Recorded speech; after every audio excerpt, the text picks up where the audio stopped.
Thus, under the guise of scientific research, Nazi ideology received a kind of pseudo-scientific justification. The expedition to the ancient city of Tiwanaku may not be as famous as, say, the search for Shambhala in Tibet, but its goals were absolutely the same. Himmler and his followers desperately hoped to find evidence in the Bolivian mountains of their insane theory of the origins of the Aryans, so they could declare to the world that they were the progenitors of all great civilizations, and the majestic, enigmatic ruins of Tiwanaku, spread along the shores of Lake Titicaca, seemed the perfect place for this. Finding yourself here among these ancient stones, the first thing that strikes the imagination is the scale and incredible precision of the engineering. Gigantic stone blocks, some weighing over 130 tons, the equivalent of 20 African elephants, were used to build temples, monumental gates, and colossal statues. But it's not just their colossal size. These megaliths fit together with such supernatural precision that it's simply mind-boggling to imagine the builders using only primitive tools. Take a look at the nearby Pumapunku complex. It's constructed of gigantic blocks of andesite and red sandstone. Each block is covered in intricate carvings, features perfectly aligned cuts, and fits seamlessly with its neighboring stones. And here's the main mystery of this stonework. There are absolutely no tool marks.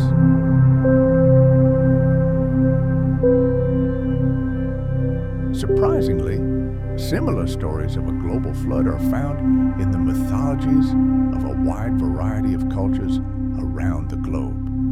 From Mesopotamia and India to the Americas, we find myths of a great flood that washed away the ancient world. Some researchers directly link these legends to the end of the last ice age, which occurred approximately 12,000 years ago. Imagine the scene. Gigantic glaciers that covered half the planet begin to melt. This leads to a sharp and catastrophic rise in sea levels and global climate change. And most interestingly, geological research in the Lake Titicaca region appears to support this theory. Scientists have discovered evidence of sharp and repeated fluctuations in the lake's water level. This suggests that at some point in its history, the city of Tiwanaku may indeed have been underwater. Moreover, the presence of marine fossils in this highland region suggests that this land may have experienced a colossal flood associated with the end of the Ice Age. If Tiwanaku truly fell victim to this cataclysm, this means it existed long before the generally accepted dates and was quite possibly built by another, more ancient and now forgotten civilization. Many Tiwanaku structures continue to baffle scholars with their purpose. One such creation is the famous Gate of the Sun. It is a massive stone arch carved from a single block of andesite and decorated with incredibly intricate carvings.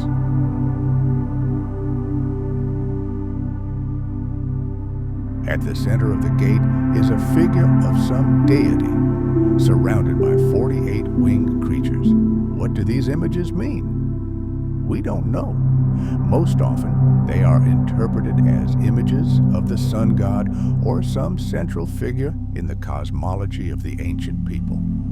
But the complex symbolism encoded in these carvings suggests that the Tiwanaku civilization possessed a highly developed religion and a profound understanding of the universe. The purpose of the Pumapunku complex remains no less of a mystery. Unlike other temples and ceremonial sites, it lacks any clear or understandable structure. Some researchers suggest it may have been a sacred ritual site. Others believe the complex served as an ancient observatory or a center of scientific knowledge. The incredible complexity and scale of this structure raised numerous questions about its true purpose. One gets the sense that its builders had some very important, but perhaps entirely non-utilitarian, esoteric purpose in mind. This purpose remains the subject of heated debate, and some enthusiasts even believe Pumapunku is the legacy of a prehistoric civilization that possessed lost knowledge. To this day, Tiwanaku remains a place shrouded in a dense veil of mystery, and most of the questions it poses remain unanswered. Official archaeology continues its research, but clear evidence of high technology, complex astronomical calculations, and possible connections to flood myths continue to fuel the most daring alternative theories.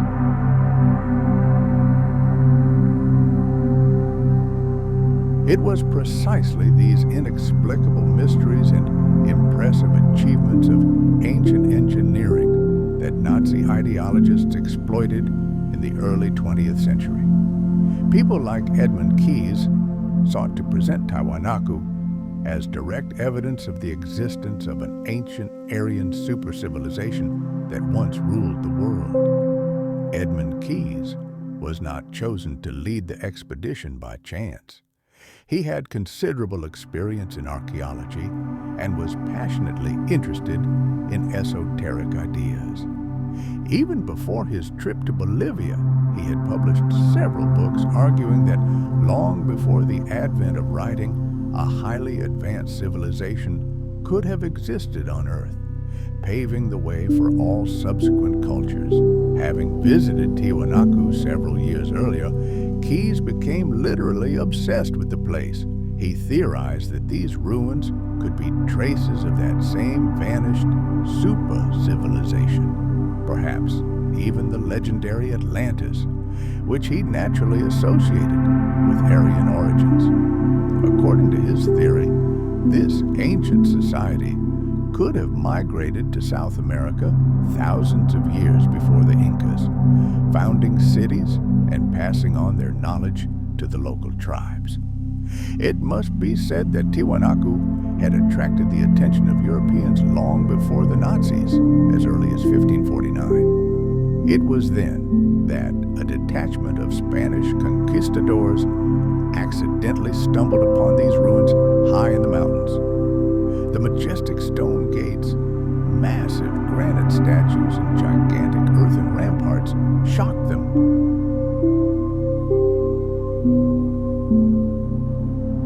The Spaniards were astonished by both the intricate stone carvings and the mysterious hieroglyphs.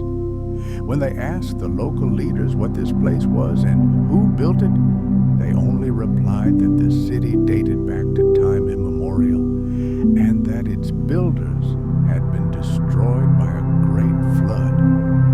The apparent antiquity of this site and its mysterious origins have made Tiwanaku one of the world's greatest archaeological mysteries. Throughout the 20th century, European scholars and travelers visited these ruins, putting forward ever-new theories about the civilization that erected these grandiose structures. However, almost all of them agreed on one thing: the ancestors of the indigenous Aymara people who lived near Lake Titicaca simply could not have built anything like it. For years, archaeological excavations have yielded priceless treasures and nuggets of knowledge about ancient natural environments. Imagine a team of scientists uncovering layer after layer of the past's mysteries. And now, the Earth reveals its secrets. Bone fragments of Ice Age giants are revealed.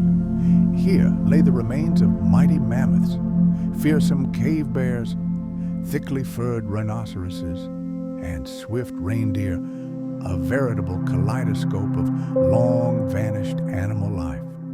But that wasn't all. Among the bones were skillfully crafted stone points, deadly spearheads characteristic of the so-called Mousterian period.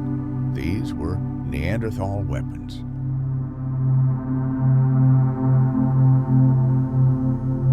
Each such find is irrefutable proof. Long before the arrival of our direct ancestors, the Cro-Magnons, these lands belonged to other, more ancient and mysterious people. Now let's fast forward to the mid-1930s. The sinister organization unanswered is mounting an expedition to Karelia, a wild forested region on the border between Finland and Russia. At the head of this mission was eerie von Grönhagen, a Finnish aristocrat and scholar. His interest in Karelia was no accident. He was obsessed with the Kalevala, the great Finnish national epic, which he considered the final repository of ancient wisdom. Grönhagen devoted his entire youth to studying Scandinavian legends, seeking in them traces of a lost Aryan civilization. His own life was full of drama. He was born in St. Petersburg, the son of an officer in the Russian Imperial Army. But the October Revolution of 1917 erupted, and his family was forced to flee the fires of civil war to neighboring Finland. There, in the town of Viipuri, they began a new life. After graduating from the University of Helsinki, Grönhagen went to Paris to continue his studies at the renowned Sorbonne. However, the most fateful event in his life occurred during the long journey from Paris back to Helsinki. Pursuing what he called practical sociology, he kept a diary in which he meticulously recorded the greetings of every person he met. This strange journey led him to Germany.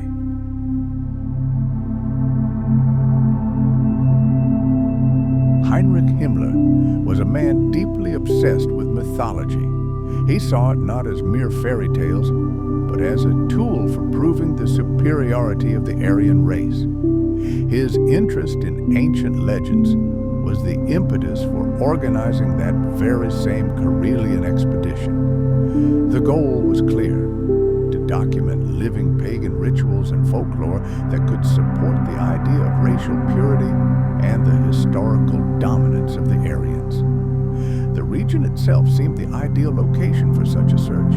This land, seemingly frozen in time, was shrouded in the mists of ancient legends about witches and powerful sorcerers capable of dark magic.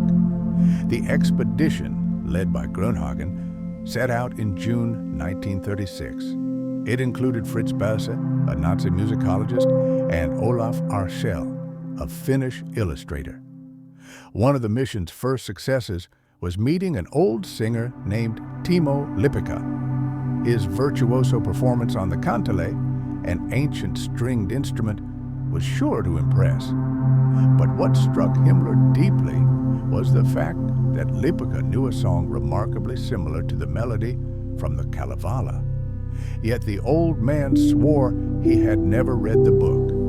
For Himmler, this became the final confirmation of his theory. Once upon a time, Finns and Germans were a single people, descendants of great Aryans destined to rule the world. Timo Lippika lived in complete seclusion, far from the hustle and bustle of civilization, in complete harmony with the world around him.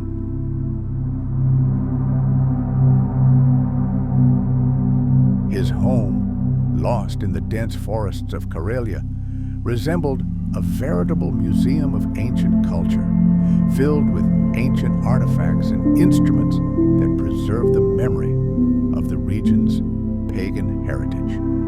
The kantele, a stringed instrument, held special significance for the expedition. It was considered incredibly ancient, occupying a central place in the musical traditions of Karelia. Locals believed its sounds imitated nature itself, from the rustle of the wind in the treetops to the quiet murmur of forest rivers. Armed with the most modern German recording equipment, the team meticulously recorded each of Timo's performances. Himmler, convinced of the instrument's ancient Germanic origins, even ordered several kantele to be brought to Germany for study. It is said that a photograph of the old Karelian singer remained in his office until the end of the war. Later, in WWII, the team recorded another storyteller, Hannes Vornanen, trying to capture the soul of the Karelian musical tradition as accurately as possible. However, perhaps the expedition's most mysterious and eerie discovery was not a singer, but a genuine Finnish pagan witch named Miron Aku. Locals whispered that she wielded dark magic and could summon spirits from the other world.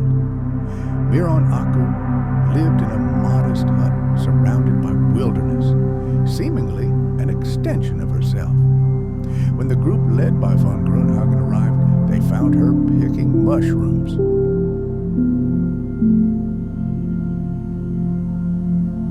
Legends held that Miron Aku was not only a skilled herbalist, but also possessed supernatural powers.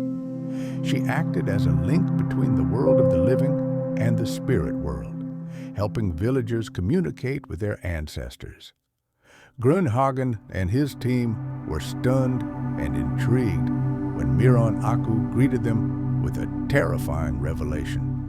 She claimed to have predicted their arrival 3 days prior. This prophecy instantly created an aura of mysticism and omnipotence around her, cementing her reputation as a true clairvoyant. "I knew about you even before you came here," she said. "You came to take my power." Grunhagen was absolutely captivated. He believed that before him stood one of those legendary pagan witches lost in time in the remote forests of Karelia. The team persuaded her to perform a ritual specifically for their film camera and tape recorder, a ritual to summon ancestral spirits and foretell the future. Miron Aku agreed. The atmosphere in the forest wilderness grew tense, the air filled with the thick smoke of burning herbs and the mesmerizing guttural sounds of her chants. The team, holding their breath, recorded every moment, captivated by the primal power of what was happening. However, recording this ritual had dire consequences. When Miron Aku was given the tape to listen to, she was shaken to the core. She discovered that her sacred chants, her incantations, had been recorded using technology she had never even suspected existed.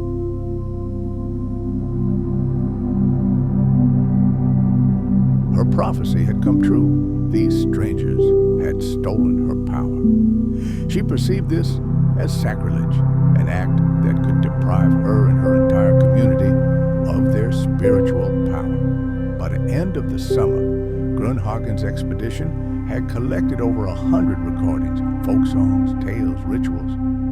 For Himmler, these were more than just artifacts of a dying culture. He saw them as keys to unlocking the mysteries of the ancient past. In Berlin, in the gloomy offices of the SS, great excitement reigned. They were convinced that the concentrated wisdom of ancient Karelia would help them achieve the sinister goals of the Third Reich. Now, we move from the Karelian forest to another, even more ancient and powerful mystery, the Spear of Destiny, also known as the Spear of Longinus.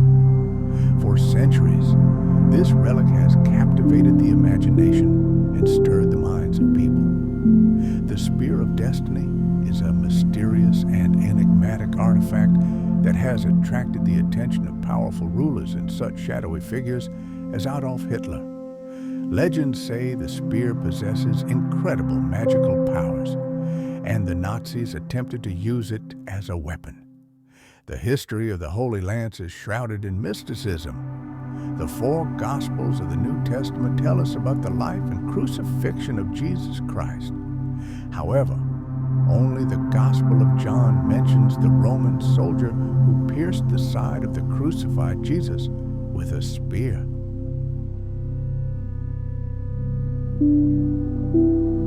It became a symbol of the divine right to rule, an absolute weapon of conquest. Ancient legends held that whoever wielded this spear was invincible in battle and held the threads of the fate of entire nations in their hands.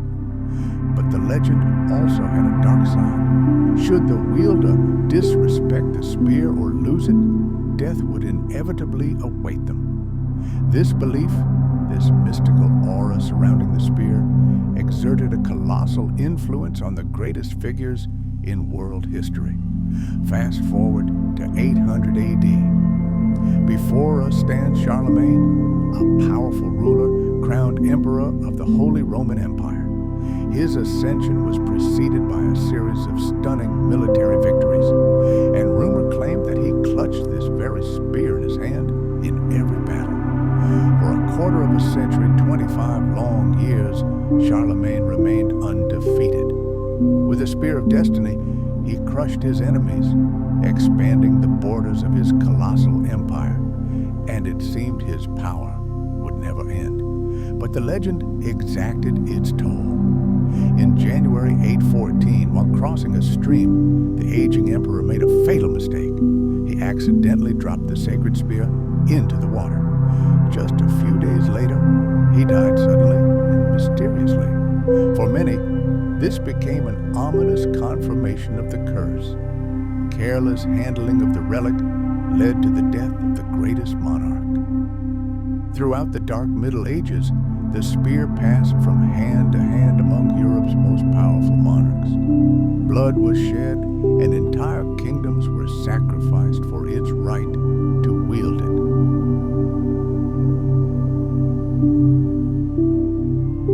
The spear still resides in Vienna, in the treasury of the Hofburg Palace. Here, in the dim light of the museum, it is seen by an unknown young artist. Not long before, he had been profoundly moved by Richard Wagner's opera Parsifal, in which the sacred spear plays a central role. Gazing upon the ancient artifact, he vowed to himself, one day, this relic would belong to him. That young artist was Adolf Hitler. His fate and that of the ancient spear would be intertwined in the most tragic way. In 1938, Nazi troops annexed Austria, incorporating it into the Third Reich. This daring conquest was part of Hitler's grand plan to unite all German-speaking peoples into a single empire, and one of his first orders was to move the Spear of Destiny from Vienna to Nuremberg, the city that became the ideological heart of the Nazi Party. Nuremberg was more than just the site of grand party rallies. It was a symbol of the imperial past, once the capital of the Holy Roman Empire. By moving the spear there, Hitler sought to draw a direct line from the ancient emperors to himself, linking his Third Reich to the millennia-long history of German power. The spear became the highlight of Nazi exhibitions, displayed as a talisman, proving the divine legitimacy of the regime. However, Hitler's interest in the spear may have been more than just symbolic. Enter Heinrich Himmler, head of the SS, a man deeply steeped in esotericism and the occult teachings that were deeply woven into Nazi ideology.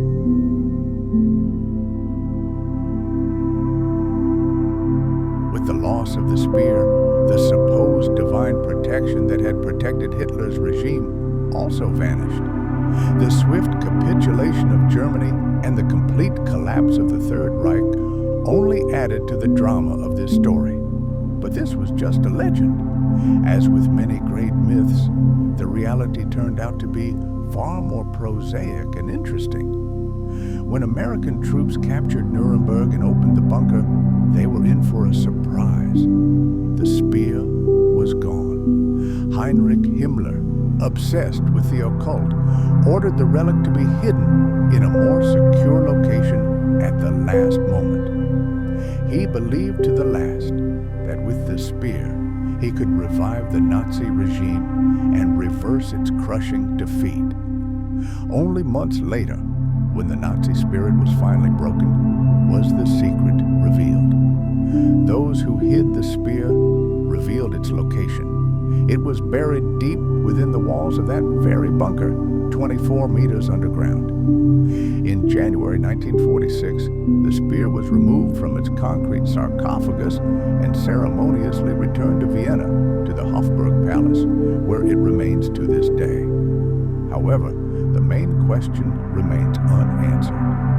Was this the very spear that pierced Christ's body? Doubts about its authenticity are as much a part of its history as the legends of its power. When the Pope presented the spear to Charlemagne in the 8th century, it was described as the Spear of Saint Maurice, a Roman soldier martyred nearly 300 years after the crucifixion.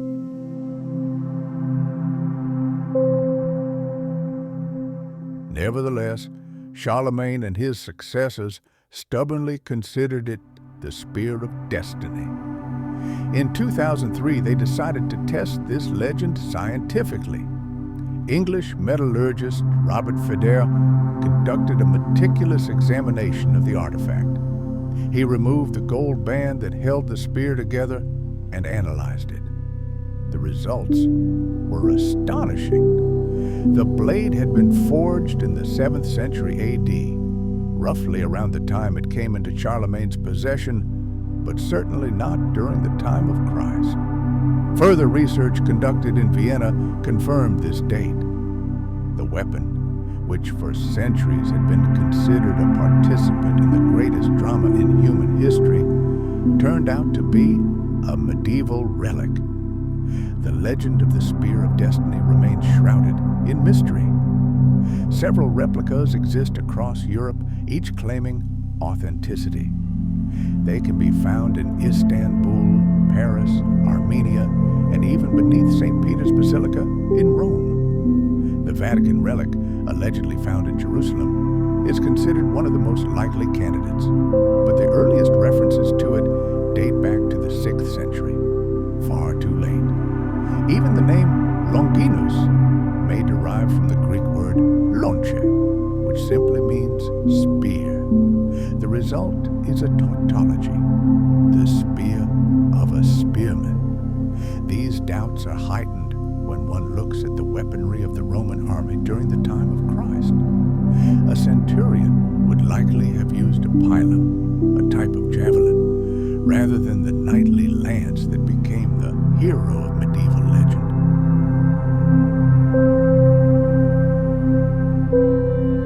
This historical mystery raises the question, were all these relics part of a grand deception? Or were they deliberately used as symbols to strengthen their power and boost the morale of their owners?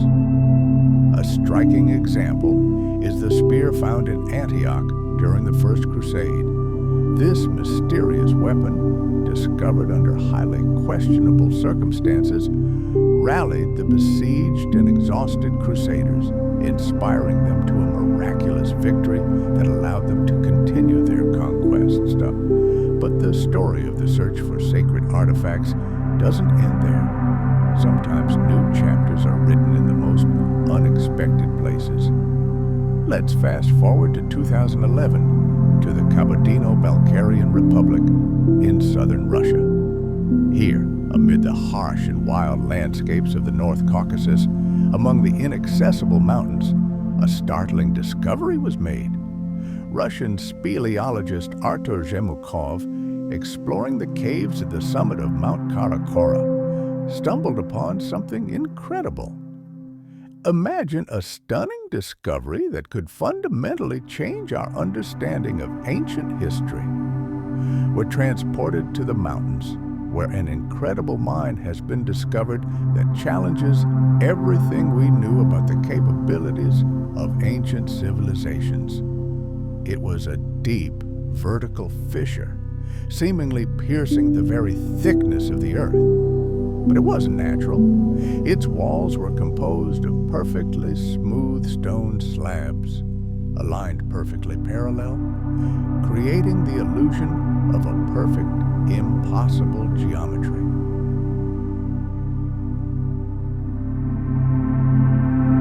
They looked as if they had carved by some gigantic machine. Artur Zhimukov and his team who discovered this object decided to penetrate its secrets. And what they discovered exceeded their wildest expectations. The walls of this well extended to a depth of 40 meters, the height of a modern 12-story building, and were polished to a mirror shine. Below, a colossal underground chamber, 36 meters high, awaited them. The walls of this chamber were composed of gigantic megalithic blocks, fitted together at perfect right angles, with gaps so small that not even a knife blade could be inserted. Enormous stones, resembling columns, were also found inside. The total explored length of the entire complex, including the upper and lower platforms, exceeded 100 meters. Artur Zhimukov and his team were filled with pure delight, mingled with awe. They stood on the threshold of a mystery, and each new step only deepened it. There was only one conclusion, and it staggered the imagination. This colossal structure, whatever it was artificially created. Zhimukov, an experienced researcher, immediately noticed a striking resemblance. These smooth, polished walls, composed of massive blocks, evoked images from an entirely different corner of the world, the depths of the Egyptian pyramids. They were particularly reminiscent of the famous Grand Gallery in the Pyramid of Cheops, or Khufu, where the stone blocks are of comparable size.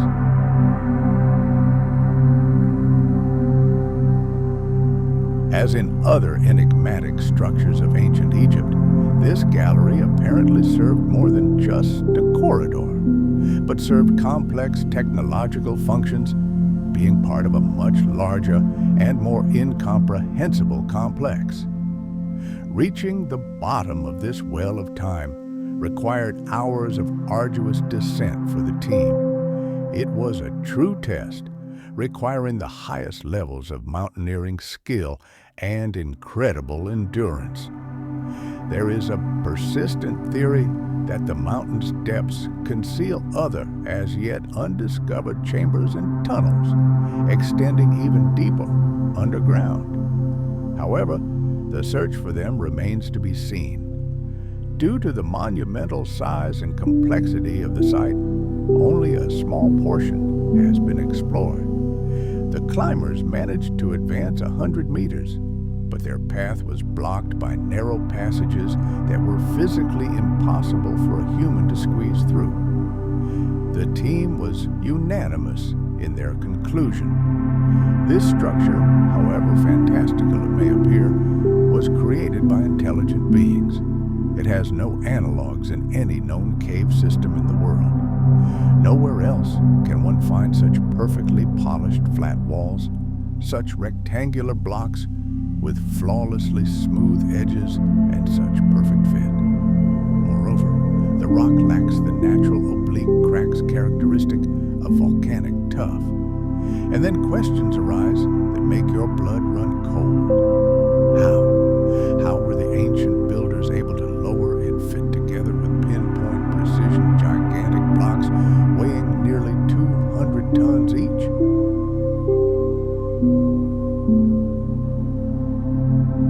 And all this in such a confined space, deep underground?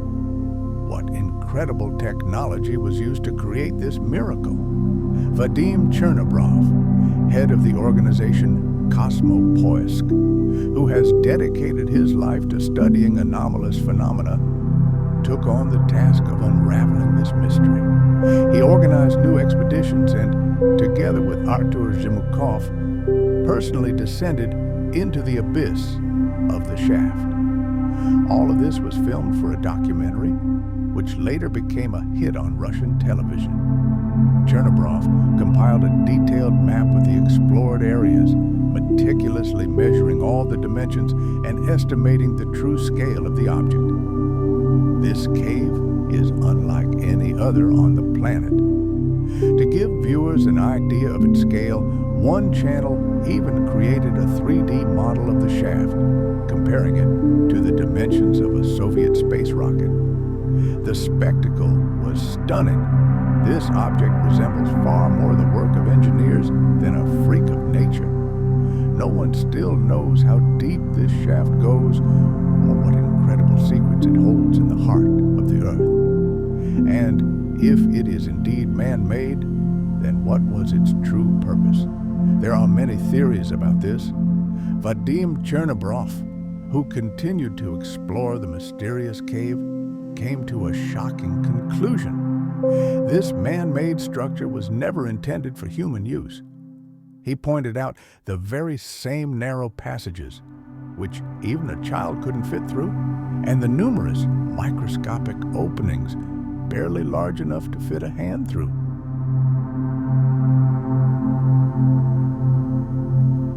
Each of these miniature cavities leads into impenetrable darkness, beyond the reach of even the most powerful flashlights.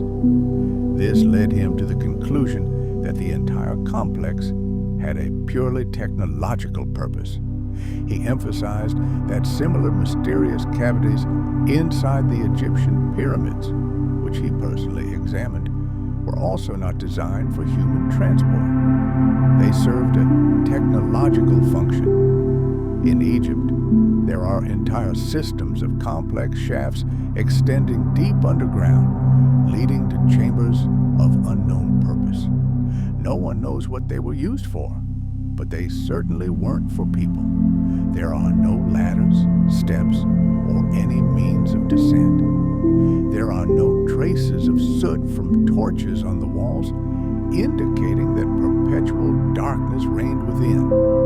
There are no hieroglyphs, no artifacts, not a single hint of cultural or religious use. Most likely, these systems served a purely practical utilitarian function, which is currently beyond our understanding. Chernobrov could only speculate. Perhaps it was part of some ancient factory, or a giant resonator, or a device for seismological observation, or even more fantastical, an ancient power generator. Other researchers put forward their own theories. Some believed it was the underground portion of a long-lost pyramid that once crowned the mountain but had been eroded by time.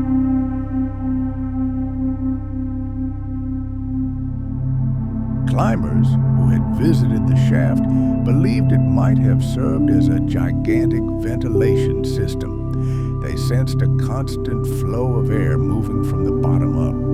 But despite the diversity of theories, all researchers agreed on one thing. This structure, whatever it was artificially created. However, if it truly was part of an advanced underground complex, built long before any known civilization, how is it possible that history has left no record of its creators? The thing is, people knew about this underground wonder long before Artur Zimukhov discovered it. His discovery wasn't accidental, but the result of years of studying old documents and mysterious clues. And these clues lead us back to the time of World War II. The Nazis left behind many secrets. Hitler, like many other high-ranking officials in the Reich, was obsessed with the occult. These ideas were closely linked to the ideology of the Thule Society, an esoteric group that sought to revive ancient Aryan traditions. Heinrich Himmler, head of the SS, was particularly passionate about these ideas. He founded the Ahnenerbe, an institute officially devoted to studying ancestral heritage, but in reality, seeking the occult knowledge and practices of the mythical Aryan race. The Ahnenerbe organized dozens of expeditions to the most remote corners of the planet. They traveled to Tibet in search of the legendary underground city of Shambhala.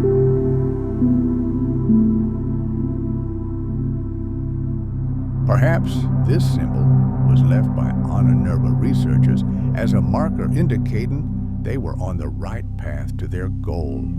But the most puzzling thing is that another, much older swastika carving was discovered in the same region, bearing no connection to the Nazis. Could this symbol have been created by that same highly advanced civilization? Who really built the Karakora mine? Were the Nazis, in creating their ideology and choosing their symbols, merely attempting to emulate this ancient, powerful civilization? Artur Zimukov, a renowned speleologist, was seeking answers to precisely these questions when he began his research. Artur Zimukov was a man obsessed with ancient mysteries. His passion wasn't simply scientific research, but immersion in the world of the occult, deciphering ancient texts and tales preserved for centuries in the mountains of the North Caucasus. He listened to the whispers of legends passed down orally from father to son. These tales spoke of the incredible, of colossal underground cities and endless cave labyrinths hidden within the very depths of the cliffs. For Jemikov, his discovery, the Karakora mine, was not the final destination, but merely the first step into the abyss. He was absolutely certain it was merely the tip of the iceberg, and that a whole network of astonishing structures, entire underground megacities, lay hidden within the depths of the Caucasus Mountains. But the mountains seemed in no hurry to share their secrets.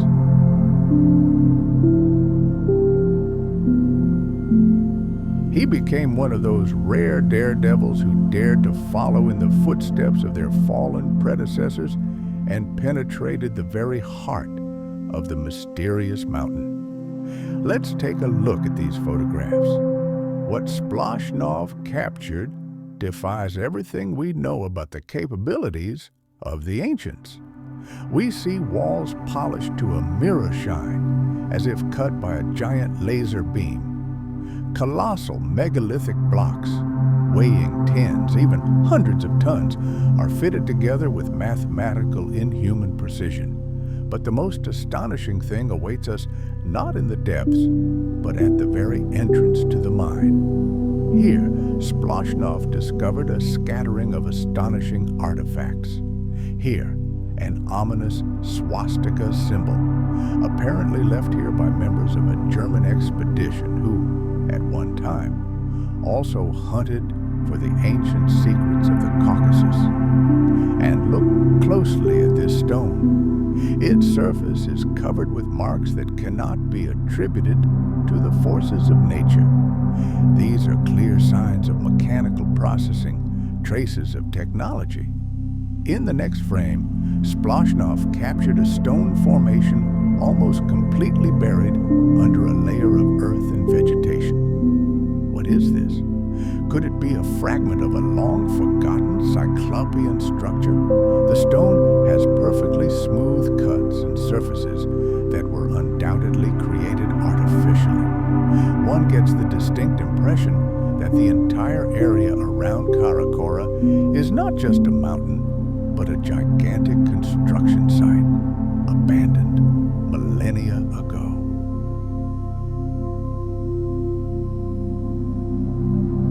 The discovery of the Karakora mine by Artur Zhemikov in 2011 was a real bombshell, shattering conventional notions of human history.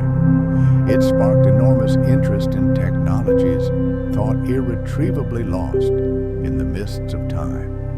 The mystery of this place continues to captivate all who contemplate the incredible capabilities and knowledge of ancient civilizations. The debate continues.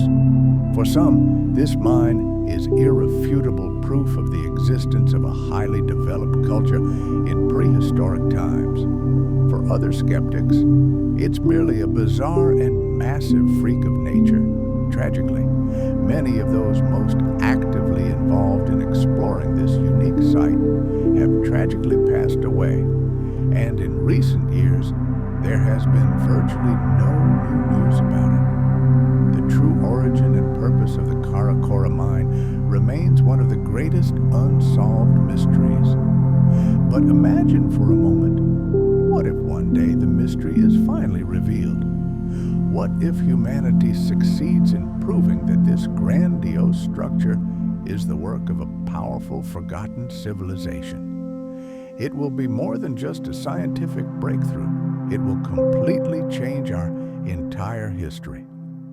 And then this enigmatic complex in the Caucasus Mountains will stand alongside the greatest megalithic monuments on our planet. How could mere mortals achieve such architectural perfection? This question hangs in the thin air of the Andes. But if this city, Tiahuanaco, was not the work of indigenous peoples, then whose will raised these stones?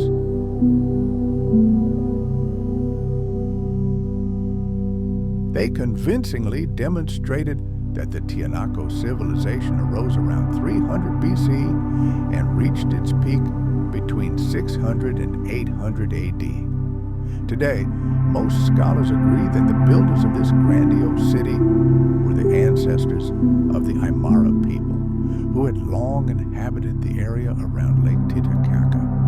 However, in the early 20th century, this conclusion was met with outright skepticism in Bolivia. Members of the local elite of European descent, such as Belisario Diaz Romero, simply refused to believe that indigenous Andean cultures were capable of constructing such a magnificent city.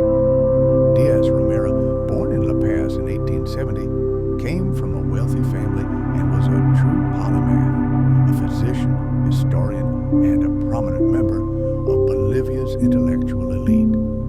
He was an ardent proponent of the so-called polygenetic theories, which were quite popular in scientific circles at the time. The essence of these theories was that different human races had completely different independent origins. Building on these ideas, Diaz Romero advanced his own hypothesis.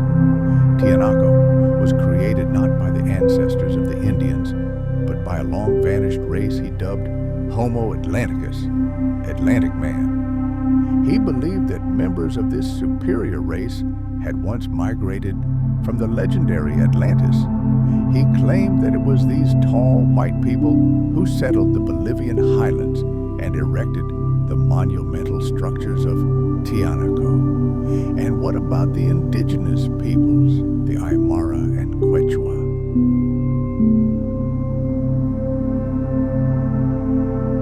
In his research, he advanced complex and intricate theories about the moon and its mysterious connection to ancient civilizations. These ideas, which Kiss developed in his later works, became part of a broader pseudo-scientific framework in which he blended speculative history, mysticism, and a profound interest in celestial bodies. His views on the moon reflected his primary goal: to prove the connection between cosmic forces and Aryan heritage and the great civilizations of antiquity. These ideas resonated with Nazi esotericists, particularly Heinrich Himmler and the SS leadership, who were literally obsessed with theories about the connection between the cosmos and racial mysticism. Keyes believed the moon played a key role in the great cycles of creation and destruction that shaped all of human history. He believed that every ancient civilization, including Atlantis, founded by his mythical Aryan ancestors, was destroyed by the moon's catastrophic impact. Keyes believed that Earth had as many as 3 moons in the past, and that each generation of humans was influenced by their gravitational and mystical forces. This idea was closely intertwined with his concept of the lost Aryan civilization, its rise and inevitable decline, which he believed were directly linked to cosmic and terrestrial cataclysms. For Keyes, these cycles of destruction were not accidental, but an essential part of a divine cosmic order.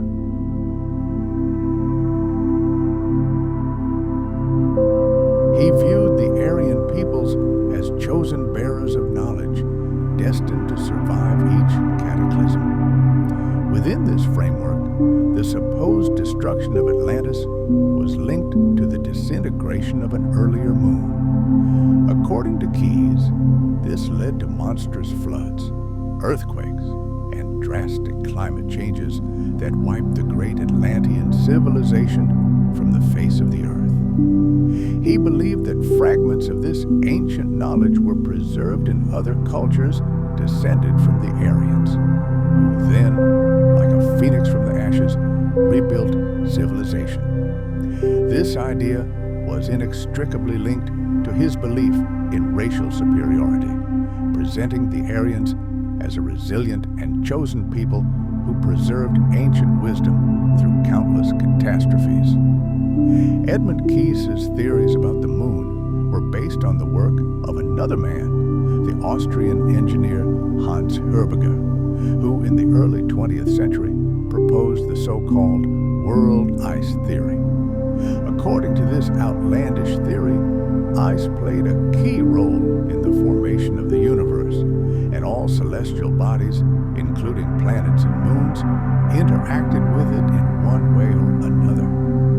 Imagine a grand cosmic drama where worlds are born and destroyed in an icy apocalypse. One man, Hans Herbiger, imagined just such a scene. He was convinced that the universe itself and life on Earth obeyed not the laws of physics, but rather cruel cycles linked to ice. This theory held that cosmic catastrophes shaped our planet and even spurred the development of human civilizations.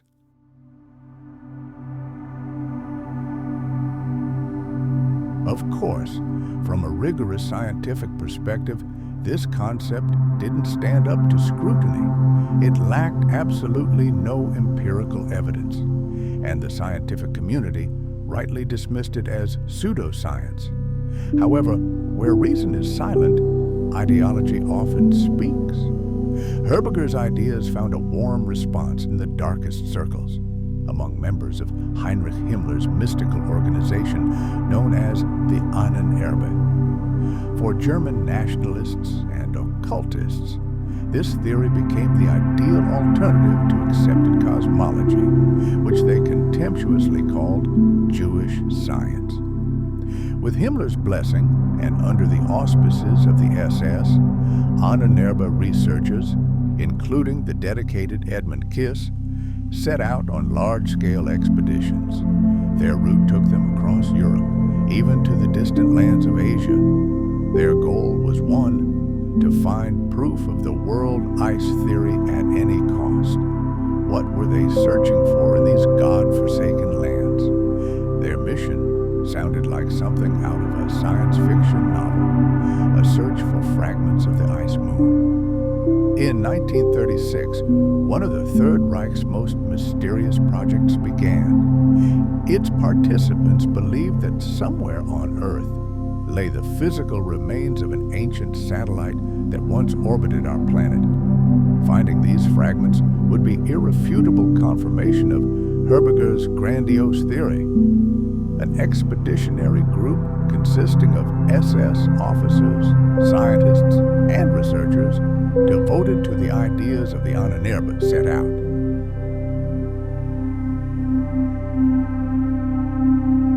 They had clear instructions. Search for any geological anomalies or meteorite formations that could be passed off as remnants of the ancient moon. Their primary focus was the wild regions of the Austrian Alps, the dense Bavarian forests, and other remote corners of Central Europe. It was there, according to rumors, that strange rock formations were being discovered that didn't fit with the local geology. Every such stone, every unusual boulder, was considered a potential fragment of a lost celestial body. Researchers meticulously documented all anomalies, unusual rocks, meteorite fields, and geological layers with abnormally high levels of elements such as iridium, a sure sign of an extraterrestrial origin. However, despite all efforts, the mission to search for ancient moon debris was a crushing failure. The mountains remained silent. The analyzed samples, which initially seemed so promising, turned out to be either local rocks or possessed no unique properties. They were indistinguishable from ordinary meteorites. Without a rigorous scientific methodology, which the unanswered ideologists rejected, their conclusions were untenable. Ultimately, the search for the ice moon remnants was quietly abandoned. But Edmund Keyes didn't despair. Inspired by Herberger's ideas, he went even further, creating his own, even more fantastical theory. In his view, our current moon isn't the only satellite Earth has ever had.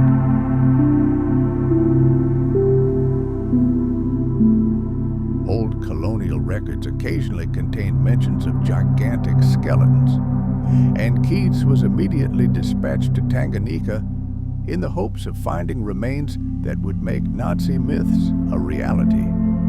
There, in the heart of Africa, Keyes and his team were tasked with combing the most remote areas in search of unusual fossils.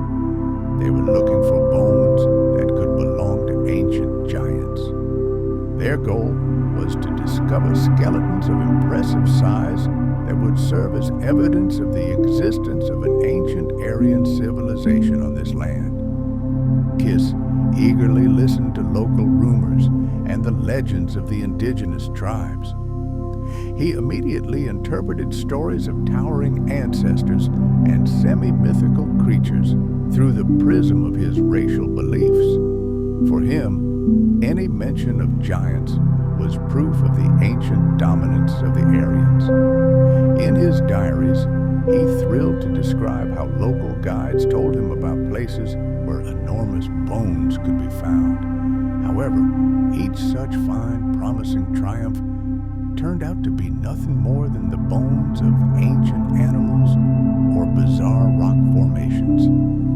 Despite a comprehensive and desperate search, the expedition failed to uncover a single human skeleton that could be confidently described as gigantic. Keyes found no trace of the mythical Aryans in prehistoric Africa, but that didn't matter.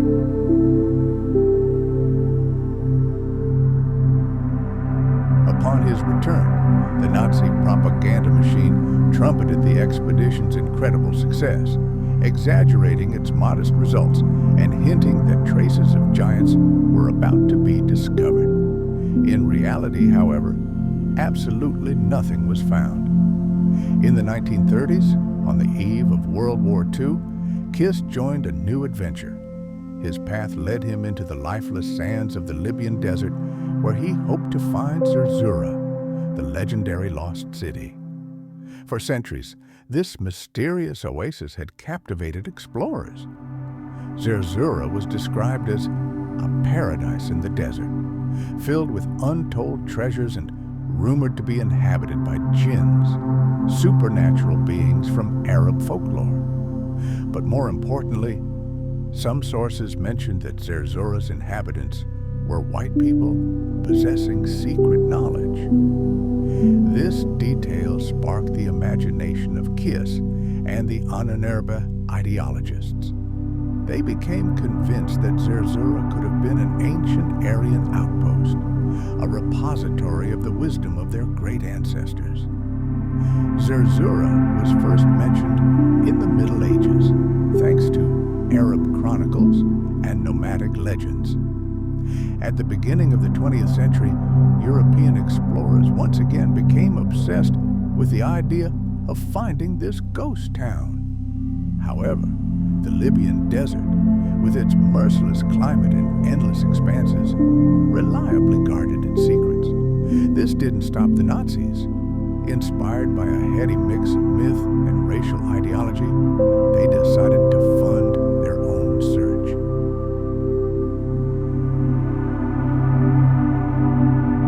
Nevertheless, the Nazi regime once again presented the expedition as an important, if incomplete, achievement. Propaganda newspapers hinted that this was only the beginning and that the legendary city still awaited its discoverers somewhere deep in the vast desert. As fate would have it, Keyes's final, most ambitious expedition to Tiwanaku, which we've already mentioned, was postponed indefinitely. In September 1939, Germany invaded Poland, and the world was plunged into the darkness of World War II. As a dedicated SS officer, Keyes was sent to the front. He commanded military installations until the very end of the war, when he was captured by Allied forces in 1945. Although his expedition to South America never took place, his wild theories about Tiwanaku as an ancient Aryan settlement continued to be actively promoted by Nazi propaganda, including in Hitler Youth magazines. After the war, Keyes's ideas were completely debunked and discredited. However, the myths about Tiwanaku as a mysterious civilization of extraterrestrial or extraterrestrial origin somehow persisted. The Nazis' fascination with occult and esoteric teachings left a deep and well-documented mark on history. This obsession was more than just a hobby. It became a documented part of their vast ideological machine. At the core of this passion lay a firm belief in the existence of ancient wisdom and powerful supernatural forces.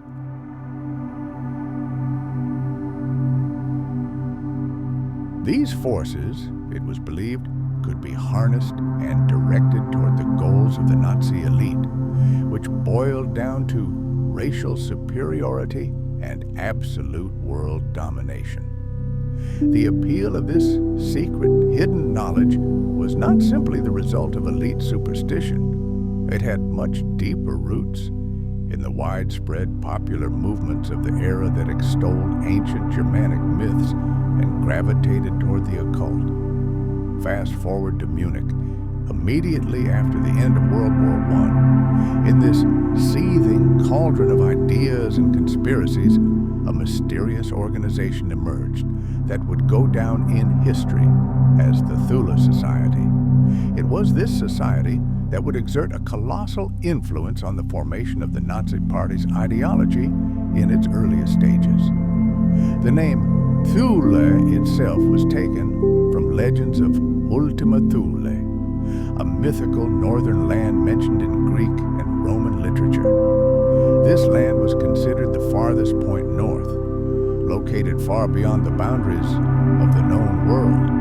This choice of name perfectly reflected the group's fascination with ancient myths and their belief in a lost Aryan homeland, which they desperately sought to find. And although Adolf Hitler himself showed little interest in the mystical side of the ideology, other high-ranking figures, such as Heinrich Himmler and Rudolf Hess, were literally captivated by the teachings of the Thule Society.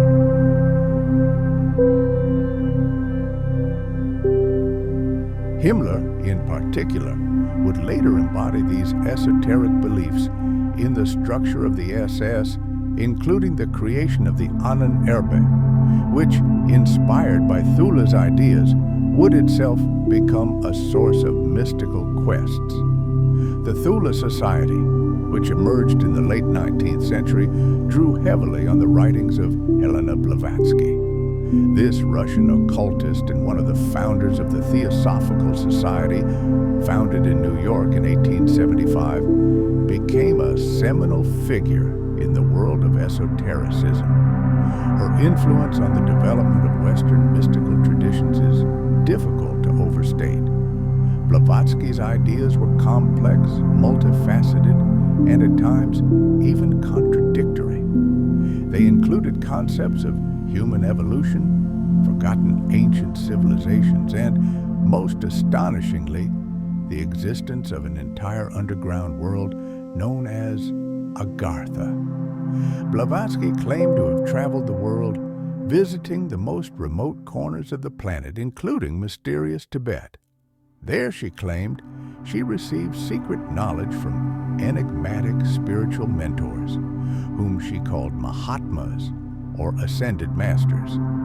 These beings allegedly revealed to her that throughout history, highly advanced civilizations, the so-called root races, had succeeded one another on Earth. In ancient times, there existed a mysterious Lemuria, a hypothetical continent, said to have been located somewhere in the Indian or Pacific Ocean.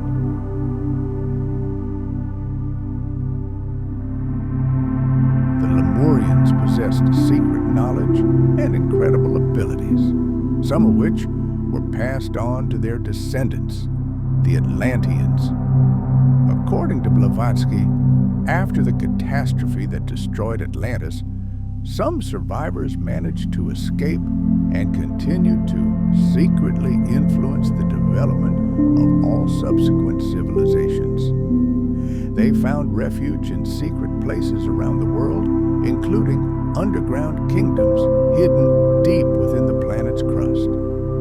Subsequently, while studying the works of Helena Blavatsky, members of the Theosophical Society began to find confirmation of her claims in numerous ancient texts. It turned out that virtually every ancient culture had its own legends about contacts with subterranean races. Some of these worlds are described as a kind of purgatory for sinners, an obvious attempt to restrain people from evil deeds. However, other traditions, such as the myths of Agartha and its legendary cities of Shambhala and Patala, are strikingly similar regardless of the continent on which they originated. And in all these stories, two types of beings invariably appear. There are legends of towering giants or highly evolved reptilian races. The name of their world is Agartha, a word with Buddhist roots. True Buddhists firmly believe in the reality of this underground empire. According to them, it numbers millions of inhabitants in numerous cities, and its capital is Shambhala, where the supreme ruler of the world rules.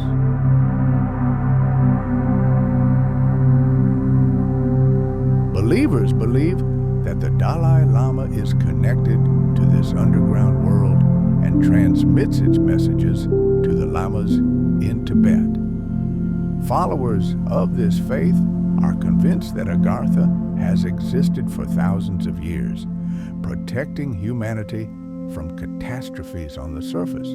The Russian artist, philosopher, and traveler Nicholas Roerich wrote that one of the Tibetan lamas told him a secret. The capital of Tibet, Lhasa, is connected to Shambhala, the heart of the underground empire of Agartha, by a secret tunnel. The entrance to this tunnel is guarded by lamas who have taken an oath to keep its location a strict secret from outsiders. Those who dare to enter this underground passage will have to descend to enormous depths. The path leads through sections where the tunnel narrows so much that it becomes incredibly difficult to navigate.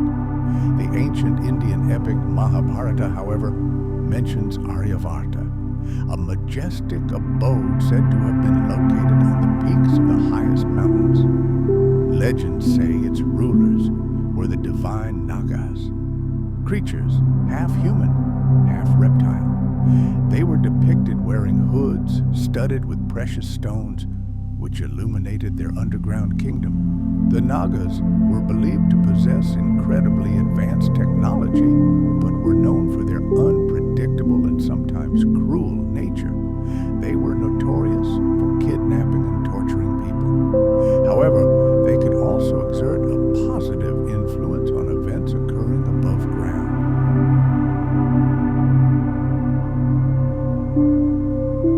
According to legend, the Nagas inhabited a city called Patala, and perhaps this is no mere coincidence, since the palace in Lhasa, where the lamas guard the entrances to the tunnels, is also named Patala.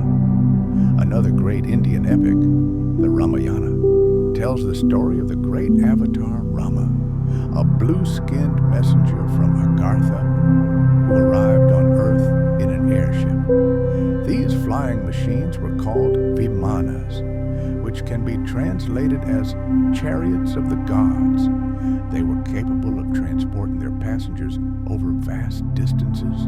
Remarkably, the image of airship-like flying vessels remains an integral part of absolutely all stories about the inner earth. According to other legends, a similar tunnel connected secret chambers at the base of the Great Pyramid of Giza with the underworld. Through this passage, pharaohs were supposedly able to communicate with the divine beings of the underworld. Consider the ancient Egyptian gods, such as Ra, Thoth, and Anubis. All possess traits that mark them as strikingly different from humans.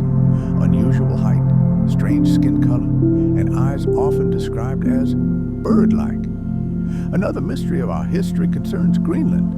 In 985 A.D., Viking explorer Eric the Red made his famous discovery. By the 14th century, a colony numbering between 10 and 100,000 Vikings was already thriving on the shores of Greenland. But then something inexplicable happened. This was the last time anyone saw these settlers.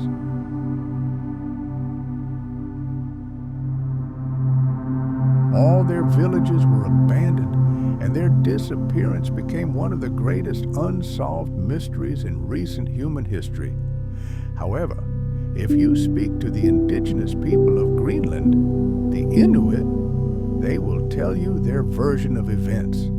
They will tell you how white men suddenly departed one day to the north, to a wonderland known to the natives since time immemorial. They call it the land of endless summer. The lush vegetation and rich wildlife of this land have always attracted colonists. Legend has it that they were drawn to a land of eternal bliss hidden deep within the bowels of our planet. Here's a story from the 12th century from the English county of Suffolk. There, a strange legend about creatures from the underworld was born, which still haunts people today. One day, local harvesters working in the fields discovered two children with skin of pale, unhealthy green tint. The children spoke a completely unfamiliar language, and despite obvious hunger, refused any food except raw beans. Sadly, the boy soon died, but the girl survived, and many years later, having adapted to a new world, she was finally able to tell her story. She said that she and her brother came from a subterranean land where the sun never shone, and the light was like eternal twilight. One day, while following their cattle, they became lost in a cave, and emerging, unexpectedly found themselves under the bright sun of our world.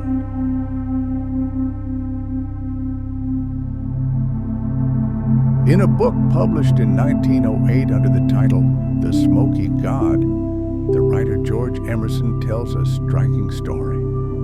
It is the account of the Norwegian Olaf Janssen's journey to the underworld of Agartha and the 2 years he spent there with his father. Janssen and his father set sail on their small fishing boat. Their goal was to find lands lying beyond the north wind. Suddenly, a monstrous storm erupted over the polar strait, and their vessel was swept deeper into the earth. There, in this hidden world, they encountered an ancient race. They were friendly, intelligent, and incredibly tall giants, reaching almost 4 meters in height. Janssen later claimed that their gigantic stature was due to a unique electric field that permeated the entire world. These creatures could live up to 800 years. Janssen described their inner world as warm, with rain falling only once a day and air literally saturated with electricity. He speculated that it was the high atmospheric density of this world that facilitated the growth of such lush, gigantic vegetation. The title of the book itself, The Smoky God, is a reference to the glowing, hazy sun he observed in the interior lands. But most of all, he was struck by the incredibly fast and completely silent flying machines he traveled in. He described them as having rotating fan-shaped wheels that somehow destroyed atmospheric pressure, or, as he called it, gravity. This astonishing force prevented the craft from tipping over.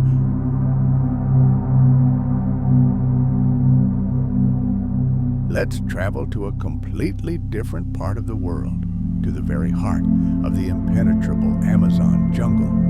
Here, completely isolated from our bustling world, an ancient people, the Macuxi Indians, lived until recently. These people passed down incredible legends from generation to generation. They claimed to be guardians, watching over the entrance to a subterranean inner world. And their stories are astonishing in their detail.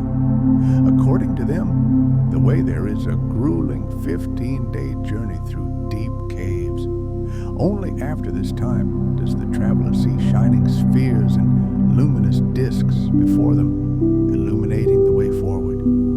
There, in the bowels of the earth, lies a world of lush vegetation inhabited by a civilization of giants. According to the Indians, these creatures reached between 3 and 4.5 meters in height. Amazingly, this primitive tribe also spoke of encounters with molten rock at great depths. The question arises, how could people without modern scientific knowledge have such detailed information if there is not a grain of truth in their stories?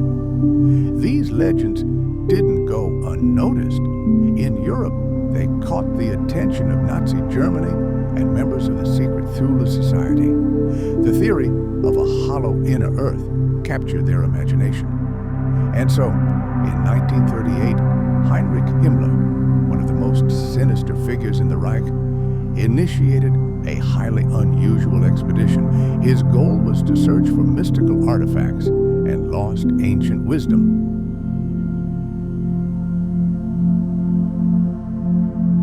To accomplish this, he equipped and dispatched a group of scientists to the most remote and inaccessible regions of the Himalayas. The mission was led by the renowned explorer and zoologist Ernst Schaefer.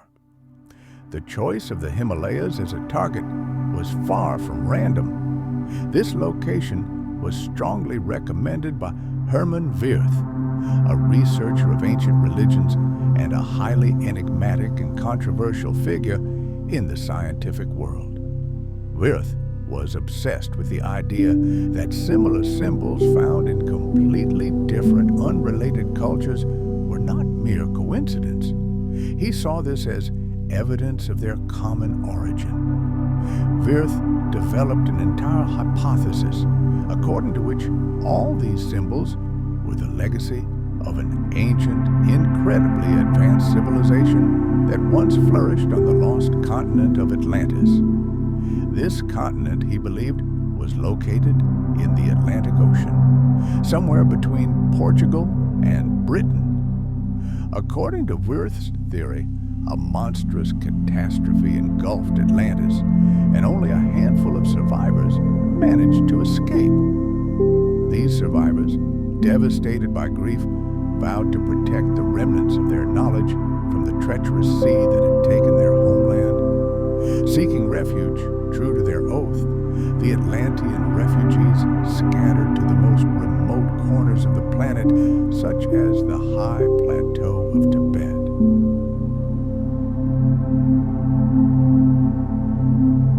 Wirth was convinced that the descendants of these surviving Atlanteans preserved their legacy, which still manifests itself in cultural and religious symbols that serve as an echo of their lost civilization.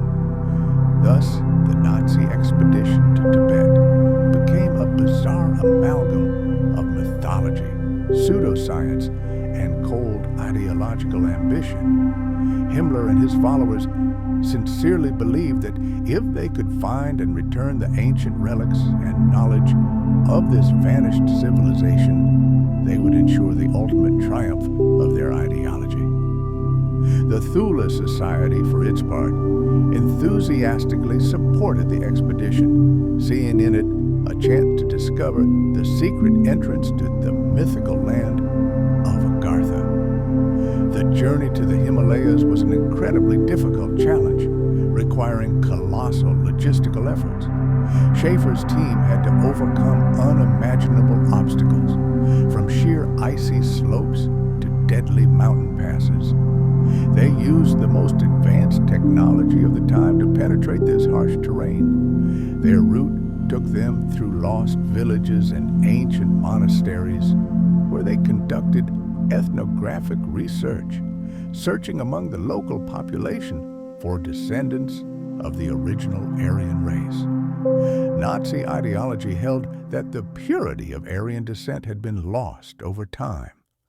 By discovering traces of this race in Tibet, the expedition hoped not only to confirm this theory, but also to restore its lost roots.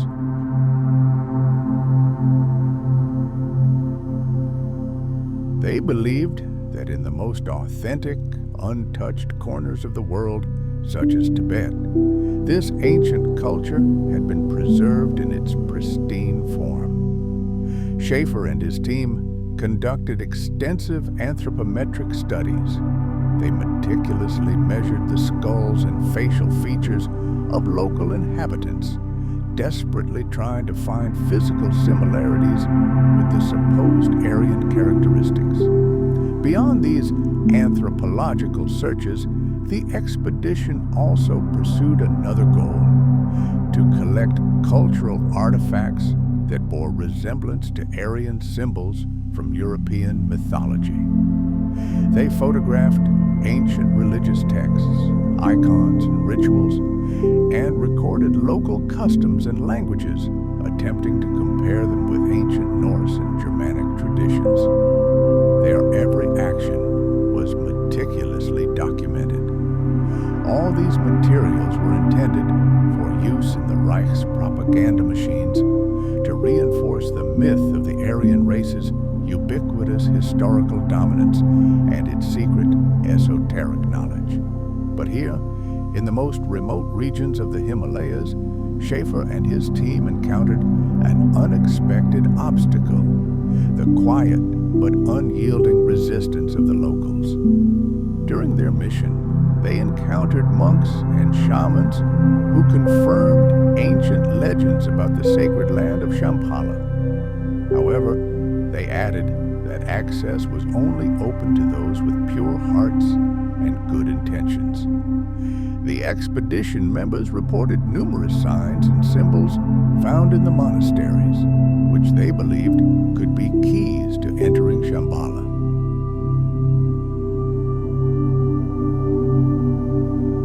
However, despite all their efforts, extensive searches, and the collection of vast amounts of data, no real evidence of an entrance to Shambhala was found. The expedition discovered neither physical gates nor ancient maps pointing the way to this hidden realm. Instead, after months of arduous searching, the team collected thousands of samples and artifacts, which were packaged and shipped back to Germany.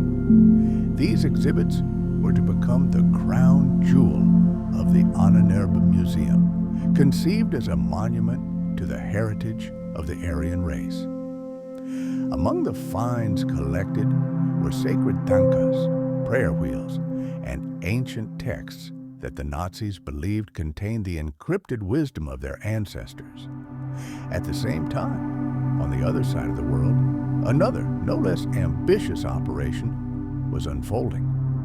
The Nazi Antarctic Expedition, officially known as the Third German Antarctic Expedition, took place from 1938 to 1939. Although the stated goal was to expand scientific horizons, the entire undertaking was imbued with the geopolitical ambitions of the Third Reich and its desire to establish a presence in the icy heart of the planet. This expedition became a shining example of how the Nazis attempted to intertwine scientific research, ideology, and territorial ambitions. Captain Alfred Richer, an experienced navigator and pilot with Arctic voyages under his belt, led this icy odyssey. The voyage began on the German aircraft carrier Schwabenland, which carried 2 Dornier float planes.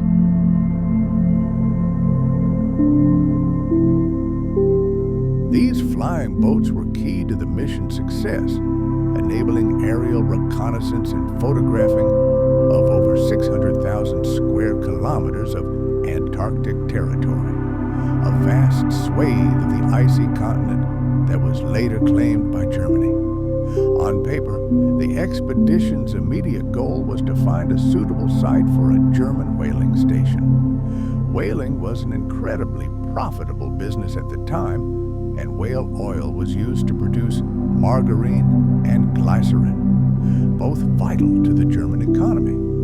But beyond the obvious economic benefits, establishing a whaling station in Antarctica also held enormous strategic significance for Germany. It could serve as a potential naval base. Another reason that prompted the Nazi regime to send this expedition was the constant need for raw materials to fuel its war machine and expansionist policies. The crew of the Schwabenland used the most advanced technology of the time, including aerial photography and state-of-the-art meteorological equipment. Seaplanes, launched from the carrier's catapults, made dozens of sorties over uncharted regions of Antarctica. During these flights, they dropped special darts bearing swastikas onto the ice, thus marking their claims to these lands. This entire vast territory became known as New Swabia. However, the Nazis' ambitions extended far beyond economic and military goals. When the German ship known as the Schwabenland set out on its secret mission, rumors began to circulate.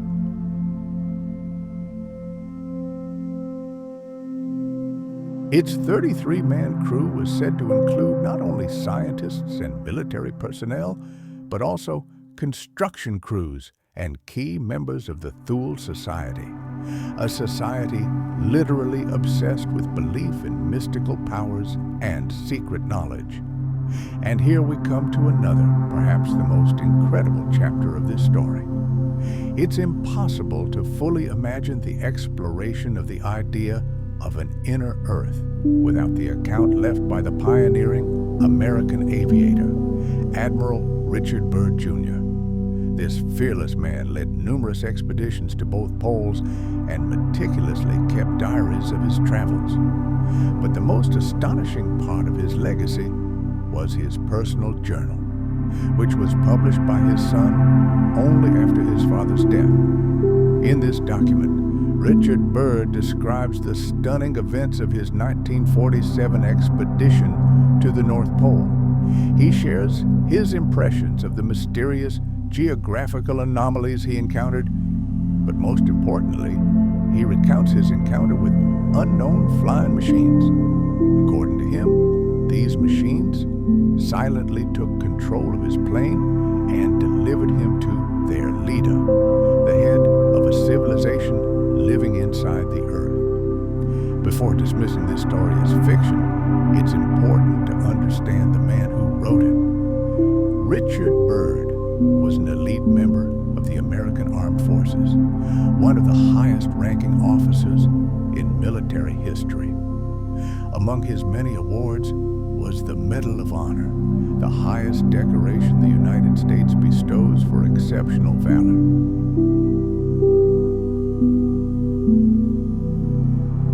He fought for the Allies in both World Wars and led 2 major military expeditions to Antarctica after World War II. His command was distinguished by its supreme efficiency and ironclad discipline. And on each of his trips, he kept detailed notes, full of dry, irrefutable facts. Byrd was no fantasist.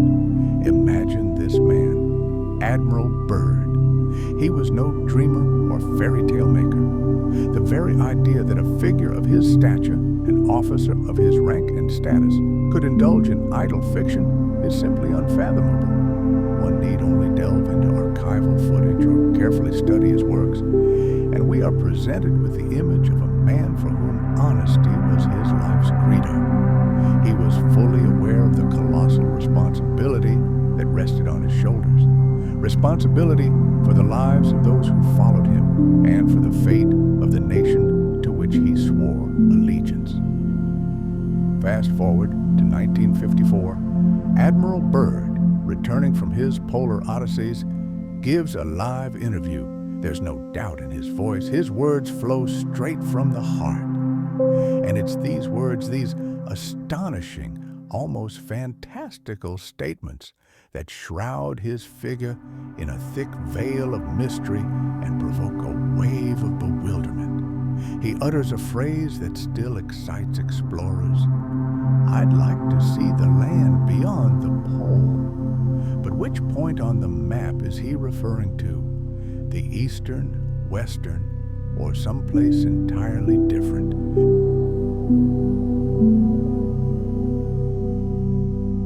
He calls it the territory of eternal mystery, the most tranquil place on the planet, a vast expanse not found on any map. And here's where the most incredible thing comes in. According to him, this unexplored region is comparable in size to the entire United States of America. He spoke of lands where no man had ever set foot, insisting that this was the most valuable and important place for all of world science. Before each of his expeditions, he would throw out grandiose phrases, "This is the most important expedition in human history," or repeat that this was the center of the great unknown. These statements sound more than a little strange when you consider that he was talking about just a vast ice sheet or an icebound stretch of land. Even if he were hinting at some military significance for this region, his descriptions of a peaceful and mysterious corner of the planet do not fit the image of a cold-blooded military strategist. From this, one can conclude that as one of the highest military officials in his country, he may simply have been unable to contain his excitement and awe at the unknown expanses. But there was another side, the oath of secrecy. These public statements make one wonder, how seriously did Admiral Byrd take his oath of secrecy regarding secrets of national importance? And was he a man willing to share grains of truth without compromising his strict principles?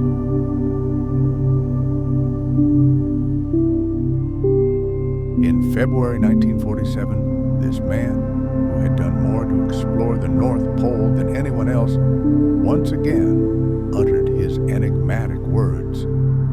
"I would like to see the land beyond the pole, the center of the great unknown." Millions of people around the world read these lines in newspapers and heard them on the radio. But how many of them looked at their globes and wondered, what the hell land was he talking about?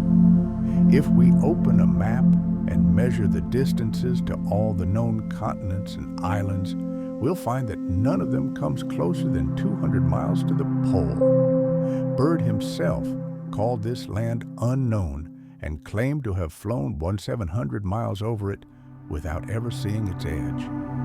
But surely he had to return to civilization someday. However, his story defied all expectations. He expected to see only a lifeless, icy ocean beneath his plane's wing, at best with the occasional break in open water. But what met his gaze was completely different. He flew over green, blooming valleys, saw mountains and lakes. A report leaked to the press that he'd discovered two new, previously unknown land masses, stretching for 4,000 miles. It seemed like a monumental discovery, comparable to Christopher Columbus's voyage. But instead of worldwide fame and rewriting maps, the story simply vanished into thin air. Was Admiral Byrd trying to convey to the world what he knew through hints, unable to say it outright? And did anyone even notice his astonishing discovery?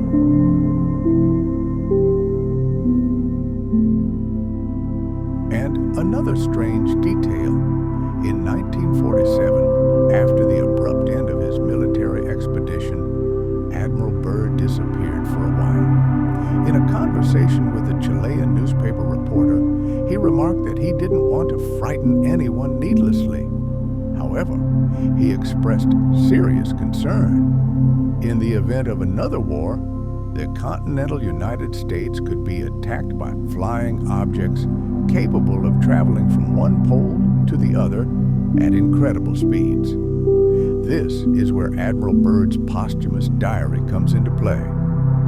While he maintained a mysterious, albeit still silence during his life, after his death, his son released his notes, which tell a story radically different from the official version. It all began with the words, "I must keep this diary in secrecy and obscurity.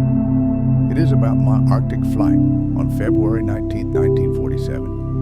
There comes a time when the human mind must give in, acknowledging the existence of other truths. We must accept the fact that the truth is not always accessible to our understanding. At the moment when I write these lines, I am forbidden to divulge what is said out here. Perhaps these notes will never see the light of day, but it is my duty to do everything so that one day they will become public knowledge. I hope that the greed and self-interest of some people will no longer be able to hide the truth." Byrd continued his story, painting a picture that our imaginations struggle to even comprehend. The scene before him defied everything he knew about the world.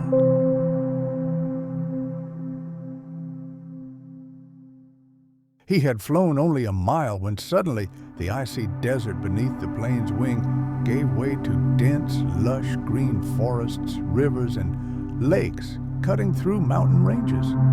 He saw animals below, and for a moment, icy terror mingled with amazement. Right before him towered a gigantic mammoth, a creature thought to have gone extinct millennia ago. He noticed that everything around him was tinged with strange, mysterious colors, and suddenly realized he had entered another dimension. One day, while flying, Byrd saw his plane being followed by strange flying machines. They guided him, and soon he saw an entire city below him. Then his plane made a soft landing, although the Admiral himself was not at the controls. On the ground, he was greeted hospitably by the locals. They called this place Agartha. Byrd was completely confused. He and his crew were escorted to what they called the ruler of Agartha, the master. He looked very frail and incredibly ancient. They were told that they had been allowed entry through invisible barriers, only due to the high moral character of the Admiral himself. The ruler explained that his race had always watched humanity and the future of the planet with concern, especially since the United States dropped atomic bombs on Hiroshima and Nagasaki. They had attempted to intervene, but their ships had been attacked by our military. Byrd was asked to return and deliver this message of warning to our civilization.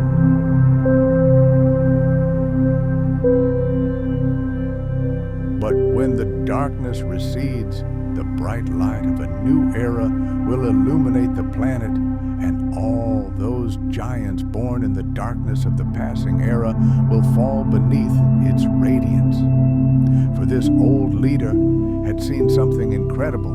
He had seen land beyond the Arctic Circle, an oasis hidden from the eyes of the rest of the world, the center of a great mystery.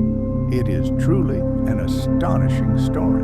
Could a young dinosaur, separated from the herd, have brought out false news that would have endangered the lives of his kin, or perhaps the leader himself had concocted this legend to give the herd a last desperate hope in the face of certain destruction. Whether we believe this story or not, his authority and valor are beyond doubt. Many ancient legends speak of an entire lost world hidden somewhere in the depths of Antarctica's caves beneath the thick ice. Interestingly, a pod of marine reptiles led by a giant pliosaur once swam into underwater caves and, according to legend, reached the bowels of the earth, never wanting to return. Their message, passed down through generations, read, "The earth is actually hollow inside." Millions of years later, scientists studying ancient maps of tectonic shifts discovered a diagram of the underground world that could explain the mysterious disappearance of entire species. According to evidence encoded in rock layers, these rumors were confirmed. The oldest map depicts Antarctica without its icy shell.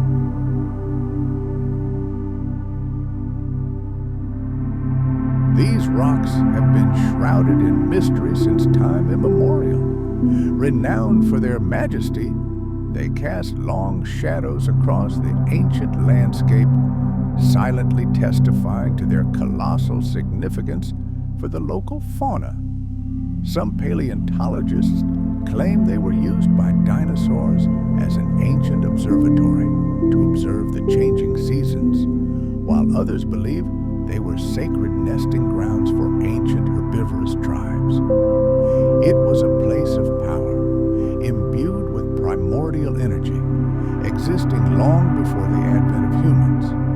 However, in the mid-Jurassic period, this ancient natural monument began to attract the attention of far more sinister forces. A pack of Allosaurus, fearsome predators of the time, showed considerable interest in these rocks.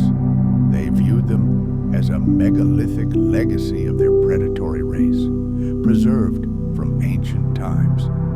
They soon made these rocks one of the most famous ancient sites to be attacked and captured. The pack leader and his kin claimed that these rocks had once been the site of an irminsul, some sacred object, perhaps a giant relic tree which played an important role in the lives of herbivorous dinosaurs like Plateosaurus before their extinction. As a sacred object, this gigantic tree likely served not only as a landmark, but also as a place of power, from which herds of herbivores could draw energy and tranquility. It likely also symbolized social order and the continuity of generations of Plateosaurus from ancient times.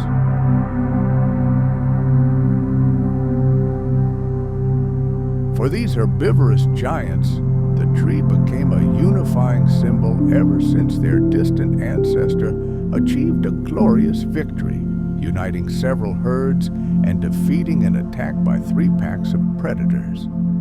This symbol embodied their collective identity and resistance to external forces, especially during the challenging period of expansion by larger and more aggressive predators.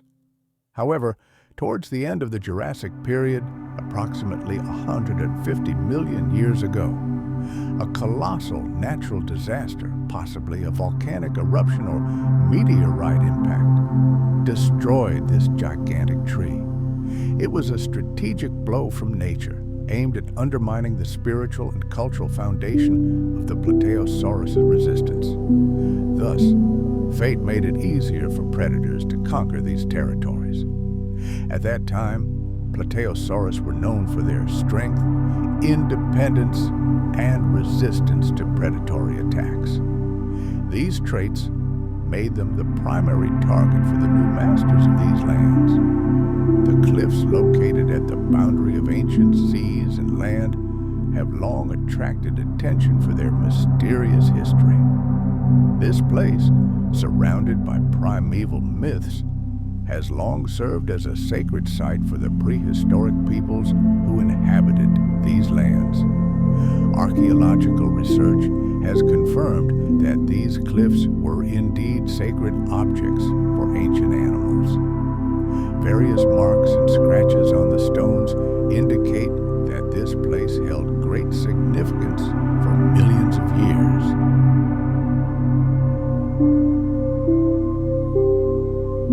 The most famous relief on these cliffs is the imprint of a giant sauropod skeleton, believed to date back to the Jurassic period. During the heyday of predators, a pack of Allosaurus actively explored these cliffs, seeking to reclaim this site as a symbol of their dominance. The predators literally distorted the marks on the rocks with their claws and teeth to create a new story, a story of the destruction of a sacred tree and confirming that this was now their territory. This new, brutal order became widespread and continues to influence our perception of these cliffs. Young Allosaurus were reported to have given victory cries at this site on their leader's birthday, further reinforcing the cliff's role in promoting the predator's strength. The leader, captivated by the mystical aspects of his superiority, funded reconnaissance expeditions and research on these cliffs. He sought to find evidence linking this site to the earliest predators and consequently to the theories of carnivore superiority promoted by his pack. Thus, the cliffs became an important part of the predator's ideology, centered on their strength and dominance. They were presented as a primordial predatory site, reflecting the majesty of ancient carnivorous lizards. The propaganda of strength played a significant role in transforming these cliffs into a national monument for predators. In the fossil record, this site often appears for its spectacular natural beauty, but also as a symbol of a bloody past.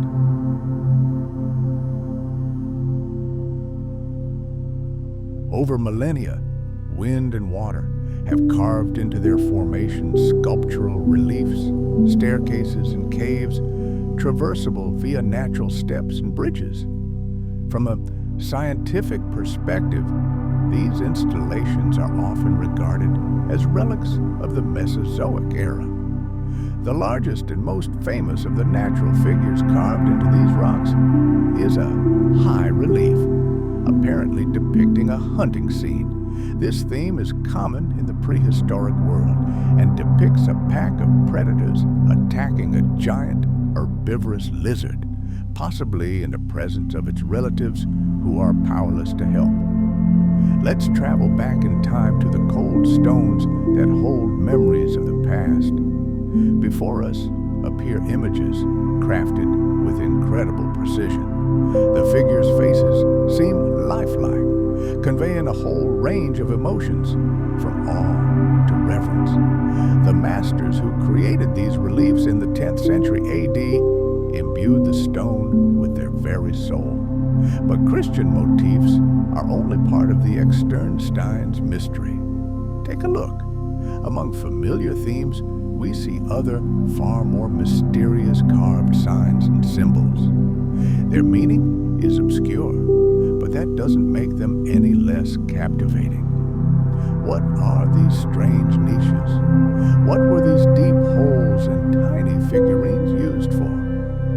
Perhaps they had something to do with the movement of stars and planets, or perhaps they are a legacy of much more ancient pre-Christian beliefs, rooted in ancient times. Unraveling their true purpose is a nearly impossible task.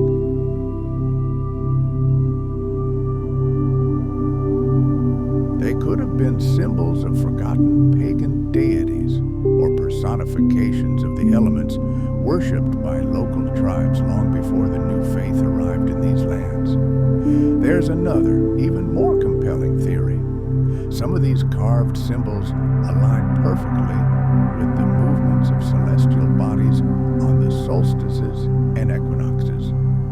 This suggests that the Externstein was not just a sanctuary, but a gigantic stone Observatory, a sophisticated instrument for observing the cosmos. This idea doesn't seem so far-fetched. Ancient civilizations around the world built their temples by observing the stars, using them as a perpetual calendar and a way to connect with the world of the gods. Even today, these ancient stones continue to draw people, remaining a powerful symbol of natural might and historical mystery. Tourists flock here not only for the breathtaking scenery, but also to experience the complex, centuries-old history of this place. This history is a stark reminder of how sacred sites can become tools in the hands of cruel regimes, how they can be used for base, selfish purposes. Our shared task is to protect such monuments from ideological manipulation, helping people see their true historical meaning. We must not allow the dark chapters of the past to forever cast a shadow over their true grandeur. For centuries, knights in shining armor, mighty kings, and desperate adventurers have sought it.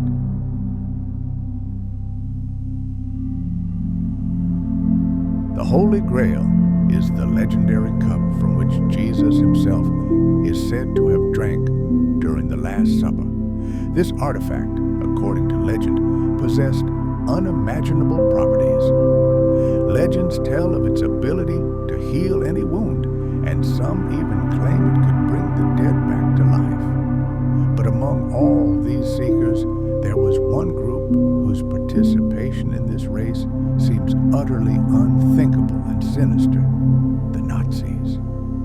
In their mad thirst for world domination and power, they were drawn to the most mysterious relics of immense religious and historical significance. The story of their search is a tangled web of secrets, intrigue, and a dark obsession with Aryan supremacy and the occult.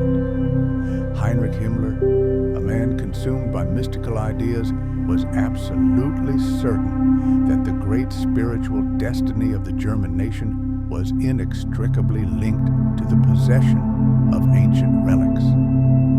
He fanatically believed that by acquiring the Holy Grail, the Third Reich would not simply confirm the myth of Aryan cultural and racial superiority. No, he believed the cup would grant them supernatural power that would ensure their unconditional victory in the coming global war.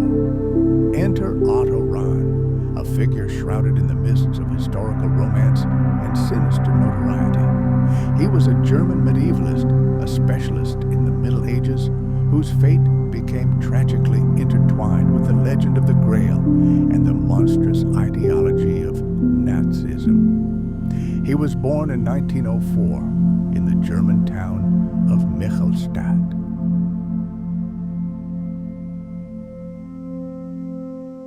His life was shaped by an all-consuming passion for the legends, myths, and folk tales of medieval Europe.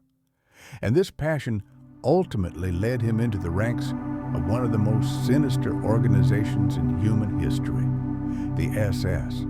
Rahn's primary scholarly interest was the Cathars, a medieval religious movement that flourished from the 10th to the 13th centuries in the south of what is now France. The Cathars became famous for their bold challenge to the all-powerful Catholic Church, which they considered mired in corruption and worldliness. They went so far as to claim that the God of the New Testament and the God of the Old Testament were two entirely different beings. They considered the latter the evil creator of the material world, and the former the good and true God. The church's response was swift and merciless, culminating in the Albigensian Crusade, a bloody campaign aimed at the complete extermination of the Cathar heresy. Otto Rahn was literally obsessed with the history of the Cathars, especially rumors of their connection to the Holy Grail. He believed that this artifact could have been their most sacred relic, which they concealed from the Catholic Church. In the early 1930s, Ron published a book titled Crusade Against the Grail.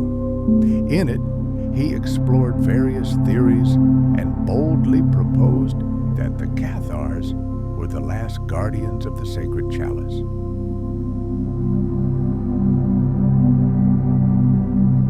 This work caused a sensation and landed on the desk of Heinrich Himmler himself, who shared Ron's passion for mythical artifacts. Himmler was willing to finance any search. For example, he organized entire expeditions to discover Thor's hammer, an ancient weapon, said to have been created using long-lost technology. This mythical hammer of the Norse god Thor possessed colossal destructive power and granted its wielder victory in any battle. Himmler was convinced that Thor's hammer would become a visible symbol of the rebirth of German strength, and therefore generously sponsored archaeological excavations in Scandinavia and Germany, land where the ancient gods were once worshipped. Ron's book so impressed Himmler that he immediately invited the scientist to join the SS and promised unlimited funding for his research. Thanks to this support, Ron was able to organize large-scale expeditions and fully immerse himself in the study of mystical relics. He set out on a long journey through the Pyrenees and other corners of Europe, obsessed with finding the Holy Grail. However, despite his initial enthusiasm, his service in the SS devolved into a series of personal and ethical torments. Ron was a romantic scholar, fascinated by the mysteries and mysticism of medieval history, rather than the brutal racial ideology of Nazism. Furthermore, rumors of his homosexuality, a capital offense under Nazi law, made his position in the SS extremely precarious.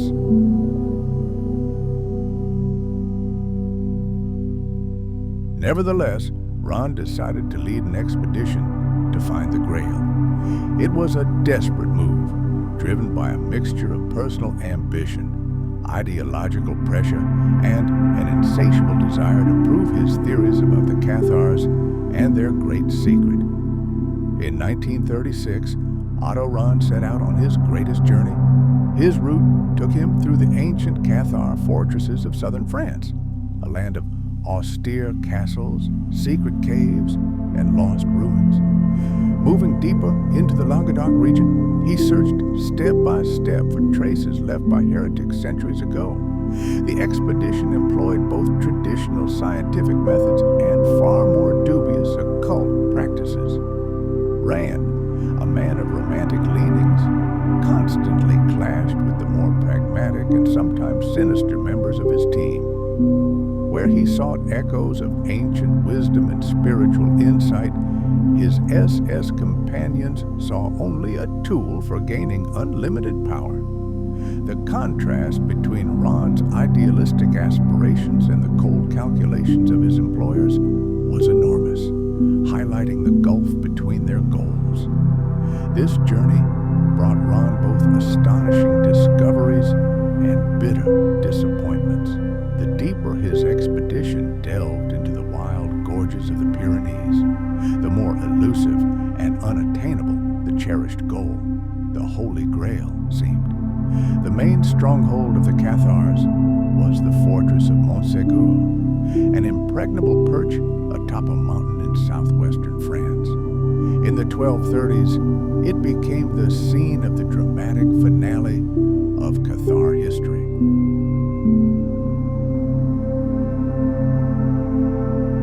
Tens of thousands of the French king's soldiers laid siege to the fortress. The siege lasted 9 long, grueling months. Eventually, the exhausted defenders were forced to surrender. Hundreds of Cathars who refused to renounce their faith were burned alive on a gigantic pyre, but legend has it that a few managed to slip away undetected from the besieged fortress just before its fall. Rumor has it that these survivors carried off a priceless treasure, Many believe this to be the Holy Grail, brought to Europe by the Knights Templar. Otto Rahn, deeply influenced by mystics and occultists, was convinced that Montségur was the legendary Grail castle, the very same Montsalvat from ancient epics.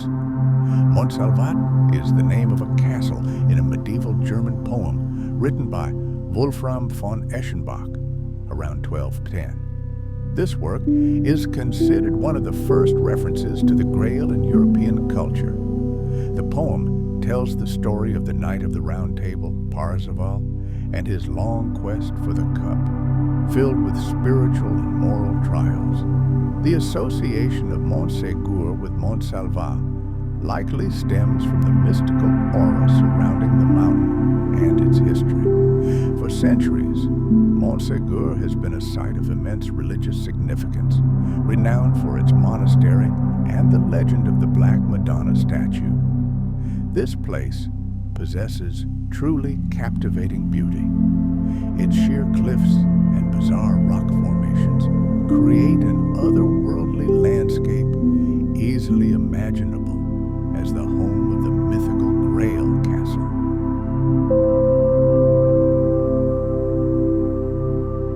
In his search on Montségur, Rahn was apparently driven not only by scientific curiosity, but also by a desperate desire to live up to the expectations of his powerful SS patrons.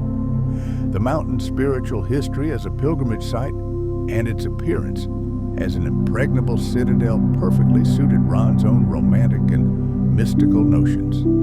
His research included arduous treks through the mountains, a detailed study of the area's geology, and lengthy conversations with local historians and religious scholars. During the excavations, Rahn's team uncovered several finds, mostly medieval artifacts, coins, pottery shards, fragments of ancient manuscripts.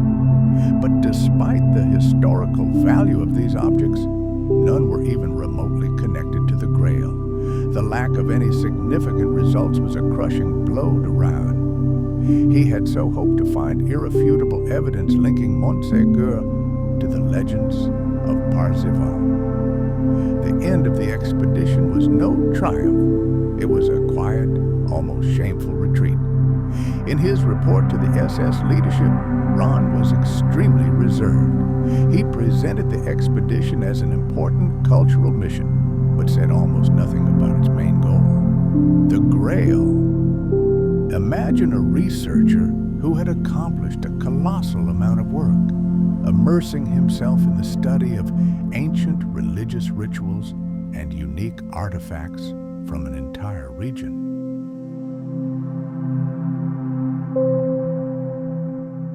His work was important, it yielded new knowledge, but the main goal, the very one for which it all began, the search for the legendary Holy Grail, remained unachieved. From that moment on, Otto Rahn's relationship with his patrons in the Nazi elite began to rapidly deteriorate. Let's fast forward to that dark era. Under a brutally repressive regime, where any dissent was punishable by death, Rahn was forced to hide his homosexuality. It was a constant mortal risk.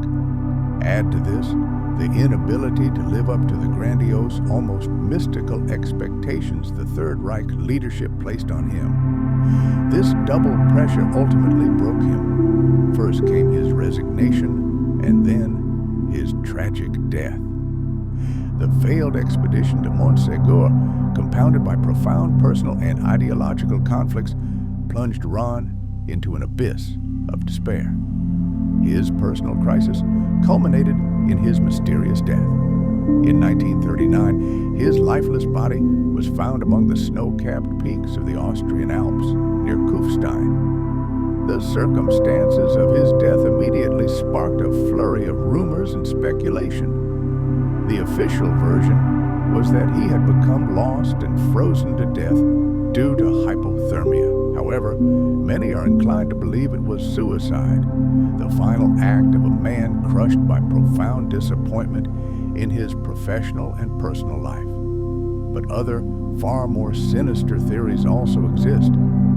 Some suggest it was a cold-blooded murder carried out by his former SS colleagues.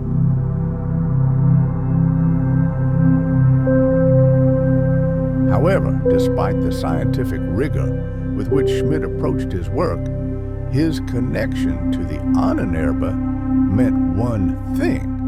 The artifacts he discovered were immediately used by the Nazi regime to advance its inhumane ideology. Like many other scientists of the time, Schmidt found himself trapped. He was forced to compromise his professional ethics and the increasingly insistent demands of Nazi policy. His involvement in unanswered projects, which initially seemed like a unique opportunity for genuine archaeological research, ultimately turned into a tool for political ends. The regime sought to use any archaeological finds to support its racial theories, and the work of scientists came under incredible pressure. In the fall of 1937, archaeological work was led by Dr. Asien Bummers, a Frisian archaeologist who had previously applied to the SS excavation department.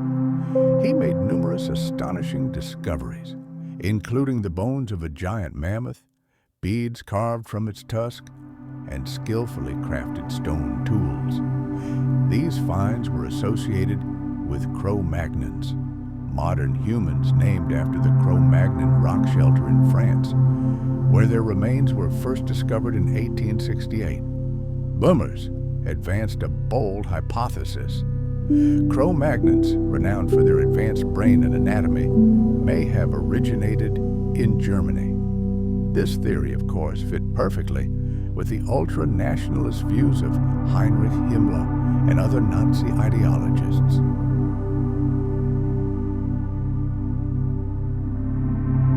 These have allowed us to significantly deepen our understanding of the early history of humanity in this region. One of the most significant discoveries was the Venus of Mauern, also known as the Red Venus of Mauern. This small statuette was discovered in 1948 and is estimated to be approximately 27,000 years old. The figurine was carved from limestone and painted with red ochre.